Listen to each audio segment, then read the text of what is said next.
All right, hello, boys and girls. All right, so there is, I can't remember, I put 4 or 6 pieces of professional paper with your stack, but there's one that is very smooth and larger than the rest. That is your Bristol paper. Take that one out for this project. And I like to do this because it gives a really nice frame. This is painter's tape.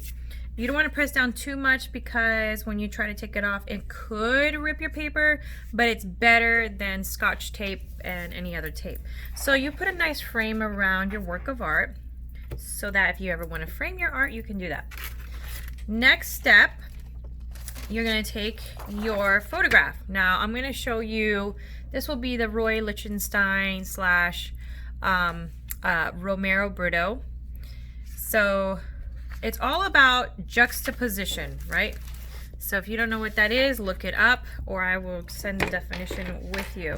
But juxtaposition is about the position that you put in the area that you put and how you put your work of art together.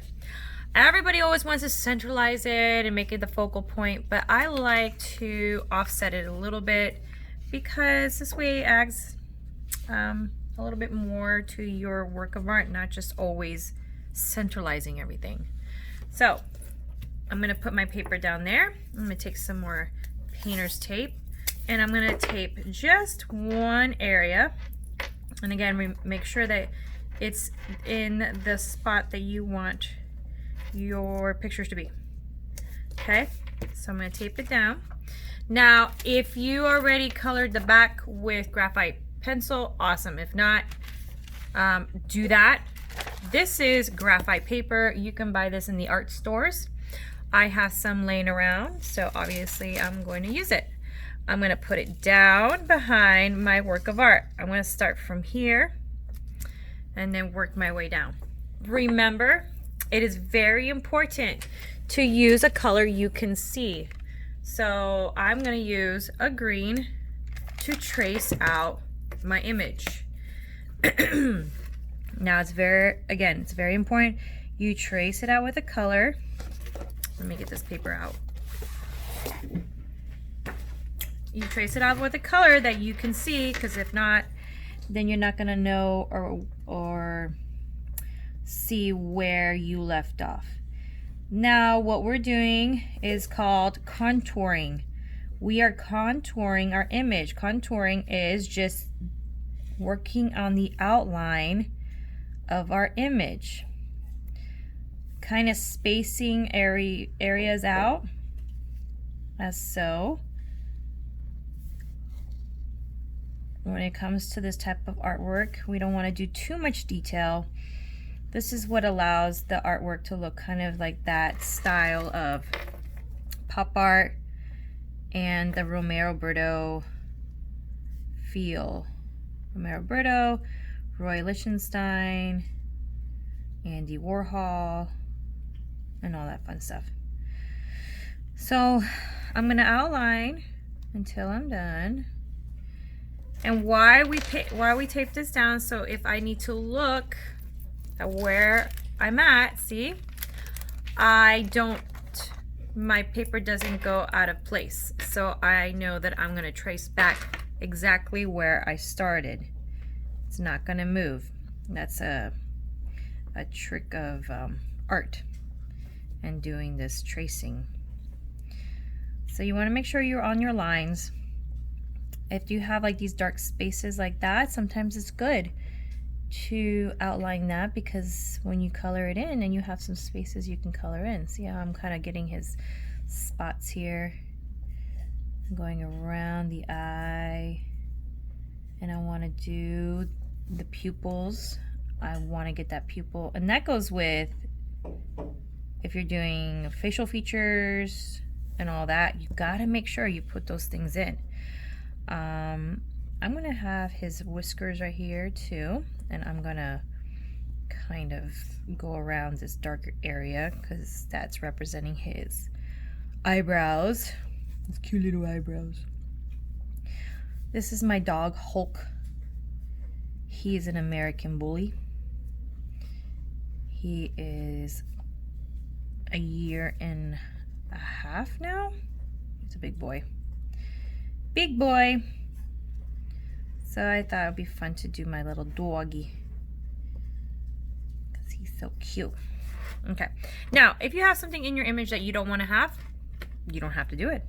Just kind of improvise. I don't want to put that frisbee in there. I just want to focus on my dog. So I'm making sure you get all the spaces correctly. Get his tail. His tail's cut off, but I'm going to improvise. Oh, wait, see what I did? Okay, I got to move it. Make sure, and then go back over my paws because I missed that area. I had to move my graphite paper. You don't have to worry about that because you should have just already colored with graphite pencil in the back. Let me separate his cute little white paws and his belly right here. Again, when you have something in your image that you don't want to add, the best way is to just draw around it like I just did. Excuse me. All right, I think I'm pretty much got whatever I wanted to get. All right, and there's my image. Now, if this happens, no big deal. Just take an eraser and you erase those spots. Okay, so from here, oh, you see how I missed that? No big deal. And put it back there. Come back and finish and go over that spot. And now it's done. Okay. So like I was saying, this is the beauty about graphite paper. It's pencils and you can erase it, especially if you have smudge marks.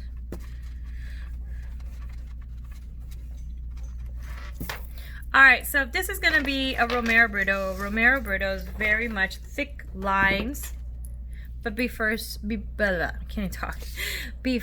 you do all those things, you need to plan your background. So if I want him kind of just sitting there hanging out, and maybe I want him on a field of grass, well, I kind of just want to maybe separate it. Maybe he's on a hill hanging out. Maybe there's a fun looking tree right here. See how I'm kind of sketching out? And it's very cartoony, the Romero Britto style. And I want my lines to kind of come in like this. And you can use your ruler for this. If you're gonna have some straight lines, I recommend using your ruler. Don't do what I did. I'm just a little bit more confident in what I do. And then I'm also going to separate maybe an area where there could be some other patterns. So this is the start of the Romero Britto style, because I'm not going to fill it in just yet. I'll give you my before and after picture, but this is how you start. And then you never want to color in with a pencil. There's no need. If you want areas to be thick lines, well, just draw an outline of where you want it to be thicker.